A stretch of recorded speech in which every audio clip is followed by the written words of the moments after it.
अस्सलाम वालेकुम, कैसे आप सब लोग? आप लोग देख रहे हैं मेरा YouTube channel SR trading club.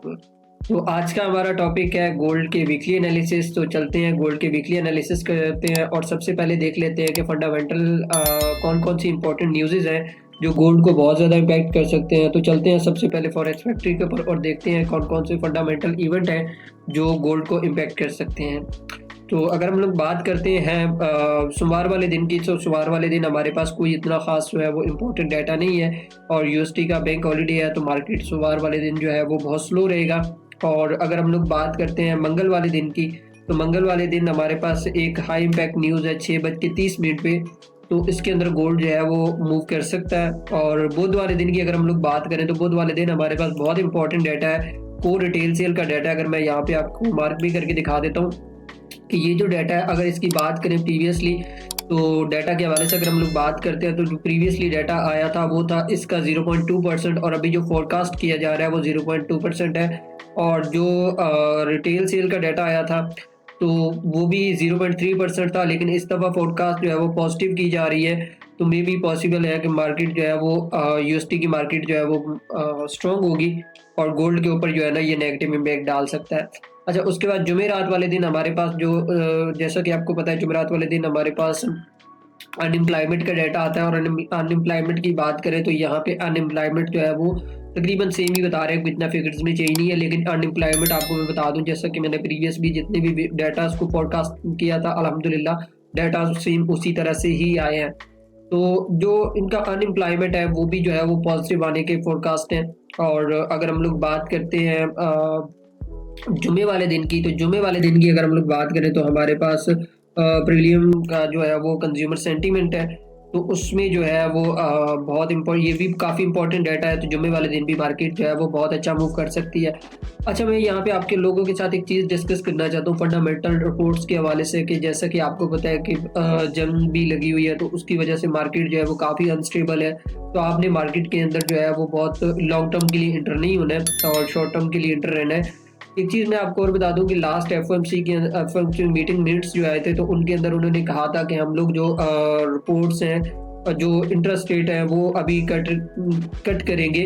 लेकिन जो मिनट्स के अंदर जो सीपीआई की जो रिपोर्ट्स आई हैं और उन रिपोर्ट्स को मद्देनज़र रखते हुए जो फेड की तरफ से जो कमेंट्स आए हैं, उन्होंने यही कहा कि हम लोग जो अपने इंटरेस्ट रेट है वो लॉन्ग टर्म के लिए होल्ड रखेंगे, अभी वो कट नहीं करेंगे। तो इसका मतलब यही है कि डॉलर जो है वो स्ट्रॉन्ग रहेगा। तो आपने कोशिश करना है कि जो गोल्ड है, यानी कि जितनी भी कमोडिटीज़ हैं, तो उसको सेल साइड में देखना है। क्योंकि अगर इन्फ्लेशन रेट जो है वो अगर इनका होता मतलब बहुत ज़्यादा मतलब होता है ना, पॉजिटिव होता, तो वो तो फिर कट रेट कट करने की तरफ आते। लेकिन अभी तक इन्फ्लेशन रेट उतना कंट्रोल में नहीं है इनका, सिर्फ सेम रिपोर्ट्स के हवाले से आ रही हैं चीज़ें। जैसे कि मैं प्रीवियसली आपको दिखा भी देता हूँ थोड़ा सा, कि अगर आप यहाँ पे थोड़ा सा सीपीआई का डाटा है, तो सीपीआई का डाटा इस दफ़ा पॉजिटिव आया और लास्ट मेरे ख्याल में 2 मंथ से जो है वो पॉजिटिव ही आ रहा है। तो रेट्स आप देख लीजिए वहीं के वहीं स्टेबल है। तो आपको एक चीज़ का जो है वो वेट करना पड़ेगा, अगर मार्केट के अंदर आपको लॉन्ग टर्म के लिए इंटर होना है, तो आपको जो नेक्स्ट एफओएमसी है उसकी मीटिंग का वेट करना पड़ेगा। देन उसके बाद ही चीज़ें क्लियर होंगी कि जो मार्केट के अंदर जो इंटरेस्ट रेट बढ़ाने हैं कि नहीं बढ़ाने हैं, यूएसडी और स्ट्रॉन्ग होगा कि नहीं होगा। तो वो फिर चीज़ें जो है ना वो आपको एफओएमसी के अंदर देखने को मिल सकती है। अदरवाइज आप रिपोर्ट से भी अंदाज़ा लगा सकते हैं कि यूएसडी काफ़ी ज़्यादा स्ट्रॉन्ग है। तो आपने कोशिश करना है कि गोल्ड को जो है वो सेल वाली साइड में देखना है। चलते हैं टेक्निकल चार्ट के ऊपर और टेक्निकल चार्ट के ऊपर देख लेते हैं कि गोल्ड हमें क्या कह रहा है। अच्छा, ये हमारा सबसे पहले हम लोग मंथली चार्ट से स्टार्ट कर लेते हैं। और मंथली चार्ट की अगर हम लोग बात करते हैं यहाँ पे माजरत। अच्छा, मंथली चार्ट की अगर हम लोग बात कर लें यहाँ पे, तो जैसा कि आपको पता है कि गोल्ड जो है वो कुछ इस तरीके से जो है ना अभी रेंज कर रहा है इस एरिया के अंदर, यहाँ पे इस तरीके से रेंज कर रहा है। तो जैसा कि मैंने आपको बताया था कि यहाँ पे ये वाला जो एरिया है, जब तक ब्रेकआउट नहीं हो जाता तब तक जो है ना आप इस एरिया से सेल वाली साइड पे रहेंगे, बाई वाली साइड पे नहीं रहेंगे। अच्छा, एक और चीज़ है कि मार्केट के अंदर आपको जो है वो लॉन्ग टर्म, अभी मेरी जो पर्सनल रिकमेंडेशन है वो यही है कि आप पर्सनली तौर पे अभी लॉन्ग टर्म के अंदर ना बैठे, ये जनवरी वाली मंथ की कैंडल जो है वो क्लोज होने दें। देन उसके बाद चीज़ों को जो है ना वो आप करें, ठीक है।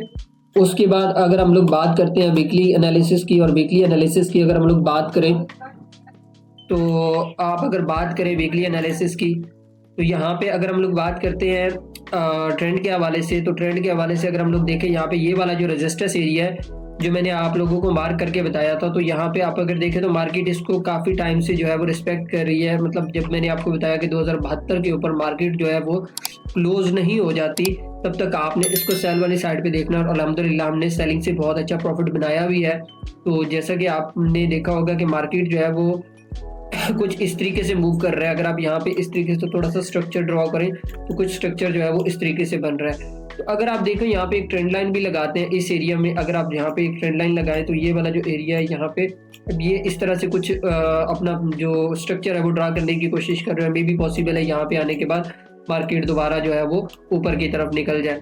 तो अभी आपने वेट करना है, इसके अंदर लॉन्ग टर्म एंट्री नहीं लेनी है, छोटी एंट्री आप 100-200 पिप की एंट्री प्लान कर सकते हैं। डेली के अंदर अगर हम लोग बात करें तो जैसा कि आपको पता है कि मैं जब से मैंने वीडियो स्टार्ट किया तो मैं आप लोगों को ये स्ट्रक्चर जो है वो इसलिए समझा रहा हूँ ताकि आपको गोल्ड की जो एनालिसिस है वो बहुत अच्छे तरीके से समझ आ जाए। अच्छा, लास्ट 2 वीक से मैं आपको इस एरिया से सेल करवा रहा था और हमारा जो लॉन्ग टर्म का टारगेट था वो इस ट्रेंड लाइन तक था जो मैंने आपको बताया हुआ था इस एरिया के अंदर। तो अल्हम्दुलिल्लाह हमने वो टारगेट सक्सेसफुली अचीव किया है। और यहाँ से मैंने आपको बताया था कि अगर आपको कोई कंफर्मेशन कैंडल मिल जाती है, ये देखें आपके पास एक कंफर्मेशन कैंडल आपको मिली है इस एरिया के अंदर, बुलिश की कैंडल मिली है जिसने लास्ट कैंडल का हाई भी तोड़ा है, तो यहाँ से आप बाय में इंटर हो सकते थे। और मैंने अपनी जो प्रीवियसली वीडियो है उसके अंदर भी बताया था कि अब जो है मार्केट जो है वो ऊपर जा सकता है। अच्छा, अब सवाल ये है कि मार्केट कहाँ तक ऊपर जा सकता है। अब अगर यहाँ पे एक चीज़ अगर आप गौर से देखें तो ये वाला जो मार्केट है इसने ये वाला सपोर्ट जो है वो पकड़ा है और मार्केट को जो है वो डबल इंडिकेशन भी मिली है। यहाँ से अगर आप देखें तो नीचे एक ट्रेंड लाइन का इंडिकेशन भी था, तो यहाँ से इस एरिया के अंदर तो मार्केट हो सकता है कि मार्केट अपना जो ट्रेंड है वो दोबारा से कंटिन्यू करके एक टॉप जो है वो यहाँ से थोड़ा सा नीचे आके तो यहाँ पे इस एरिया के अंदर जो है ना वो मार्केट जा सकता है, ये वाला जो एरिया मैंने आपको बताया। और यहाँ से फिर आपको ये वाला जो रेजिस्टेंस है ना, ये वाला जो रेजिस्टेंस एरिया मैंने मार्क किया हुआ है, तो यहाँ तक मार्केट आपको देखने को मिल सकता है। यहाँ से फिर आपको मार्केट जो है ना वो दोबारा इस तरह कंसोलिडेशन फेज के अंदर भी देखने को मिल सकता है यहाँ पे इस एरिया के अंदर।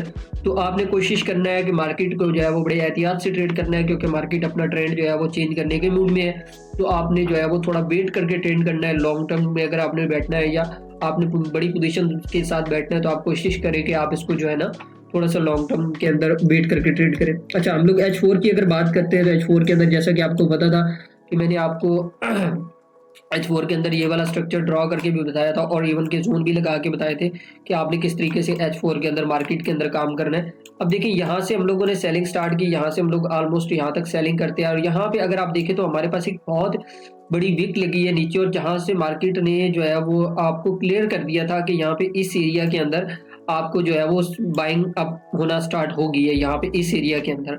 तो यहाँ से अगर आप देखें तो मार्केट ने जो है वो इस तरह से मूव किया है और अल्हम्दुलिल्लाह बाय में इन्होंने बहुत अच्छे पिप दिए। अच्छा, मैं यहाँ पे इसको थोड़ा सा क्लोज करके मॉनिटर करवा देता हूँ आपको थोड़ा सा कि अगर आप यहाँ पे एक चीज़ देखना, ये वाला जो एरिया है ना, ये वाला जो एरिया अगर आप देखें तो मार्केट जो है वो प्रीवियसली इस एरिया से गिरा है और काफ़ी टाइम से मतलब मार्केट गिरता रहा है। अब हो सकता है may be high probability chances यही है कि मार्केट हो सकता है जो नेक्स्ट आने वाले वीक में कोई इतनी इंपॉर्टेंट न्यूज़ तो है नहीं कि अगर कोई इतनी इंपॉर्टेंट न्यूज़ हो तो उसके अंदर मार्केट जो है वो मूव कर सकता है। तो मार्केट कुछ इस तरीके से जो है ना वो मूव कर सकता है इस तरीके से भी। तो मे भी पॉसिबल है मार्केट दोबारा जो है वो इस एरिया से नीचे है। इस एरिया से मैं आपको बता देता हूँ, दोबारा बता देता हूँ, ये वाला जो एरिया है मार्केट इस एरिया को रिस्पेक्ट करके नीचे आए यहाँ तक और यहाँ से जो है वो दोबारा जो है वो मार्केट जो है ना वो आके नीचे आके इस ट्रेंड लाइन से सपोर्ट लेके तो फिर मार्केट जो है ना वो ऊपर की तरफ जा सकती है। और अगर ये वाला लेवल ऊपर वाला लेवल मैं आपको दोबारा बता देता हूँ, ये वाला लेवल अगर टूटा तो आपका जो नेक्स्ट टारगेट होगा वो गोल्ड का ये वाला टारगेट होगा और आपको जो है वो मजीद गोल्ड ऊपर भी देखने को मिल सकता है इस एरिया के अंदर।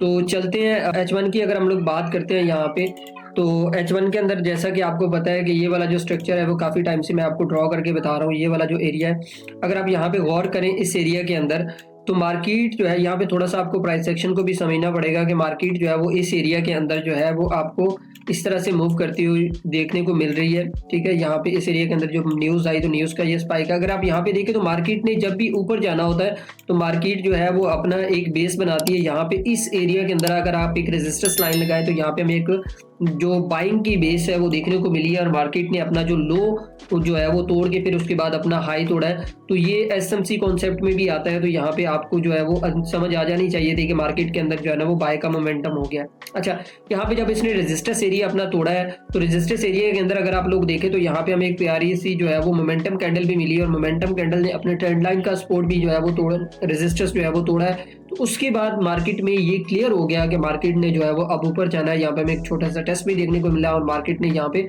इस एरिया तक हमें मूव दिया है यहाँ पे।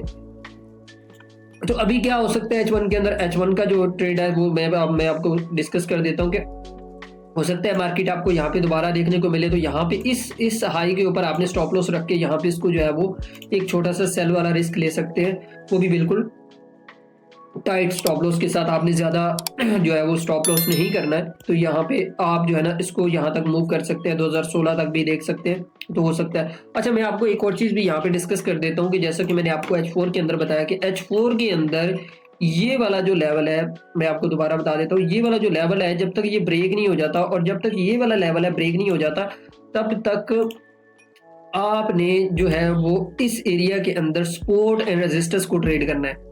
जैसा कि आप देखें कि मार्केट ने यहाँ पे एक बहुत प्यारा पैटर्न भी दिया है। अगर आप यहाँ पे इस एरिया के अंदर देखें तो हमें एक इवनिंग स्टार का पैटर्न जो है वो देखने को मिल रहा है और जो कि उस मार्केट ने उसको काफी अच्छे तरीके से रिस्पेक्ट भी किया और बहुत अच्छा ट्रेड सेटअप भी दिया था हमें, जो मैंने अपनी कम्युनिटी के अंदर भी अपडेट किया था इसको। अच्छा, यहाँ पे अगर मार्केट हमें दोबारा देखने को मिल जाता है तो यहाँ से जो है ना आपने इसको जो है वो सेलिंग वाली साइड पे देखना है और कहाँ तक सेल देखना है, जो मैंने आपको लेवल्स बताए। अच्छा, इन केस में बाइंग वाला सिनेरियो भी आपके साथ थोड़ा सा डिस्कस कर देता हूँ कि आपने बाय किस तरह से इसमें देखनी है। अगर हम लोग H1 की अगर हम लोग बात करते हैं और H1 में अगर हम लोग बाय की बात कर लेते हैं यहाँ पे इस एरिया के अंदर, तो यहाँ पे अगर आप लोग देखें तो अगर मार्केट ये वाला लेवल ब्रेक कर देती है, H1 की जो कैंडल है मैं आपको दोबारा बता देता हूँ कि अगर मार्केट की ये वाली कैंडल जो है वो ये वाला लेवल ब्रेक कर देती है और ब्रेक एंड क्लोज हो जाती है और इसका हाई टूट जाता है और इसका हाई टूटने के बाद आप दोबारा से इसके टेस्ट के ऊपर जो है वो यहाँ से बाय कर सकते हैं और कहाँ तक कर सकते हैं, 2084 या 2099 तक भी आप इसको देखने को मिल सकते हैं। फिर ये अपना एक राउंड टॉप लगाने के लिए जो है ना वो जा सकता है। तो ये थे हमारे H1 के एनालिसिस। तो आपने लाजमी बताना है अपने कमेंट के अंदर कि आपको हमारा वीकली एनालिसिस किस तरह का लगा है। अपने दोस्तों के साथ इस वीडियो को लाजमी शेयर कीजिएगा और चैनल को सब्सक्राइब भी कर लीजिएगा। अच्छा, तो बाकी हम लोग मजीद करेंसीज के एनालिसिस भी करने जा रहे हैं, तो वो भी आपको थोड़ी देर में वीडियो जो है वो मिल जाती है। तो बाकी आप लोग अपने दोस्तों के साथ इसको लाजमी शेयर करें। अगर किसी भाई को कोई ट्रेड समझ नहीं आ रही है या उसको उसकी कोई ट्रेड हैचिंग में चल रही है या वो क्या कहता है कि यार मुझे ट्रेडिंग सीखनी है, तो वो हमसे रब्ता कर सकता है। वीडियो की डिस्क्रिप्शन में लिंक दिया गया है, आप उस लिंक से जो है वो ज्वाइन भी कर सकते हैं। हमारी कम्युनिटी के व्हाट्सएप का नंबर भी है, तो व्हाट्सएप के जरिए भी आप हमसे कॉन्टैक्ट कर सकते हैं। किसी भी बंदे का अगर हैचिंग के अंदर अकाउंट है, किसी भी बंदे को ट्रेड्स की समझ नहीं आ रही है, तो वो मेरे से बेशक फ्री ऑफ कॉस्ट जो है ना वो डिस्कस कर सकता है। मैं इसकी ज़रूर मदद करूंगा। बाकी मिलते हैं इंशाल्लाह मंडे को, और मंडे को डेली की वीडियोस आप बिल्कुल भी मिस ना किया करें, क्योंकि उनके अंदर जो सारे सिग्नल सेटअप्स होते हैं मैं आपको बता देता हूँ, तो इसलिए आप कोशिश किया करें उन वीडियोज़ को जो है ना वो मिस ना किया करें। ओके, अल्लाह हाफिज़।